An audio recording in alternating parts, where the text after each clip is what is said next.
নমস্কার বন্ধুরা, কেমন আছেন সবাই? আশা করি ভালো আছেন। আমাদের এসএস ফ্যামিলি কিচেনের তরফ থেকে আপনাদেরকে স্বাগত জানাই।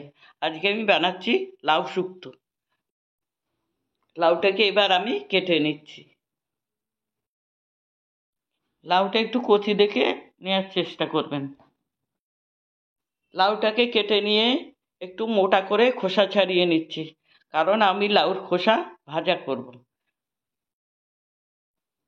লাউয়ের তো নানা রকম রেসিপি হয়। আমরা লাউ তো মাছের মাথা দিয়ে খাই, চিংড়ি মাছ দিয়ে খাই, লাউ দিয়ে ডাল দিয়ে করি। কিন্তু আজকে আমি অন্যরকম একটা রেসিপি করছি, শুক্তো। উচ্ছে দেব না, কিন্তু অন্যরকমভাবেই শুক্তোটা বানাবো। আপনারা দেখতে থাকুন। আমি ততক্ষণে লাউটাকে ভালো করে কুচিয়ে কেটে নিচ্ছি, একদম মিহি করে কুচিয়ে কাটবো।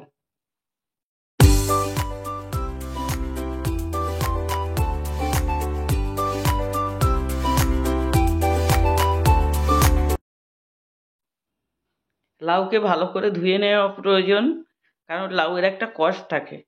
ভালো করে না ধুলে লাউয়ের কষের জন্য লাউটা কালো হয়ে যায়। লাউয়ের খোসা কখনো আমি ফেলি না, একটু মোটা করে কেটে নিয়ে আলু দিয়ে ভাজা করি, বেশ ভালোই লাগে। পুরো লাউটাকে আমি কুচিয়ে কেটে নিচ্ছি।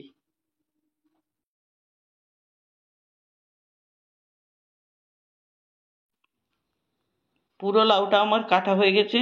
এবার আমি কড়াইয়ের মধ্যে লাউটা দিয়ে একটু নুন দেব, নুন দিয়ে একটু ভাপিয়ে নেব।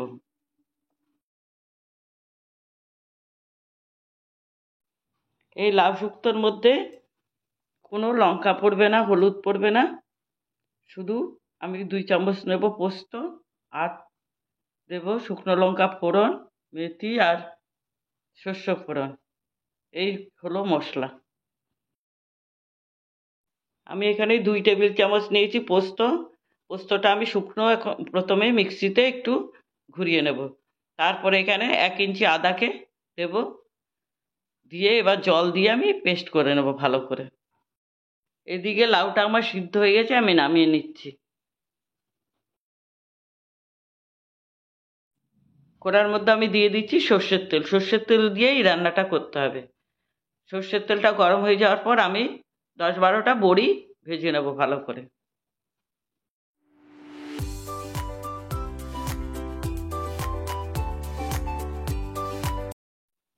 বড়িটা আমার ভাজা হয়ে গেছে, আমি এবারে উঠিয়ে নিচ্ছি।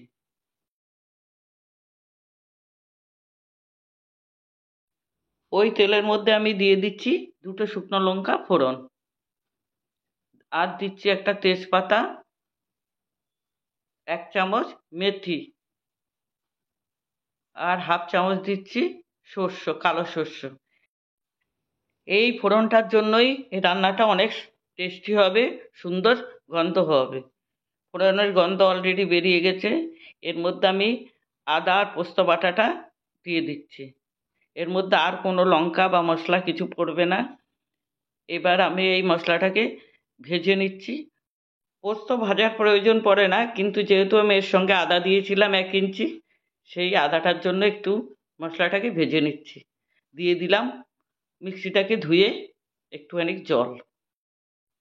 ভালো করে একটু কষিয়ে নিচ্ছি যতক্ষণ না আদার কাঁচা গন্ধটা চলে যায়।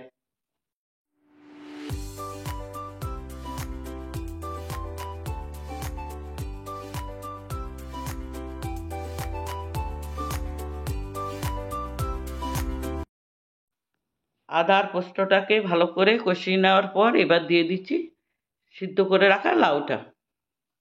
এবার ভালো করে লাউটা কতক্ষণ কষিয়ে নেব, যতক্ষণ না একটু জলটা শুকিয়ে আসে। লাউয়ের সব রকম রেসিপি তো আপনারা বানিয়েছেন, একবার হলো এই রেসিপিটা ট্রাই করবেন। আমি আশা করি সবার ভালো লাগবে। এখানে 1 কাপ দুধ দিয়ে দিলাম। এবার দুধ দিয়ে ভালো করে মিশিয়ে নিচ্ছি। এবার ভেজে রাখা বড়িটাকে ভেঙে দিয়ে দিচ্ছি।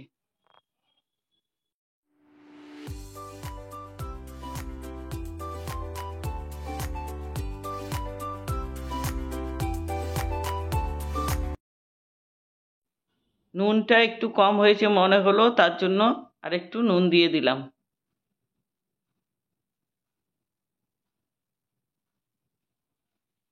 এবার মিশিয়ে নিয়ে দিয়ে দিচ্ছি হাফ চামচ চিনি।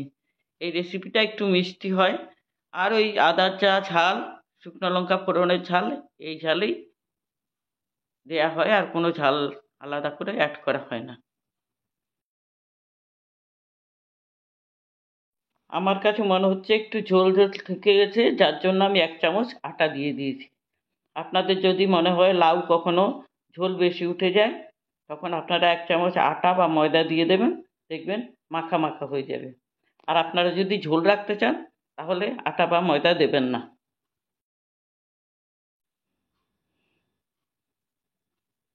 এবার দিয়ে দিচ্ছি বড় চামচের 1 চামচ ঘি। এটার জন্যেই অনেক সুন্দর একটা স্মেল আসবে, খেতেও অত্যন্ত সুস্বাদু হবে। বন্ধুরা, আমার এই রেসিপিটা যদি আপনাদের ভালো লাগে, তাহলে একটা লাইক করবেন, কমেন্ট করবেন, আর যারা সাবস্ক্রাইব করেননি তারা সাবস্ক্রাইব করে নেবেন।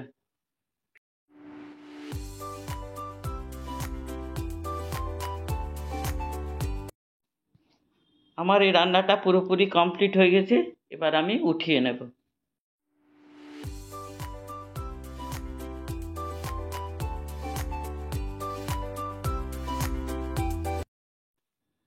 আজ তবে এখানে রাখছি, ফিরে আসবো অন্য কোনো দিন অন্য কোনো নতুন রেসিপি নিয়ে। ধন্যবাদ।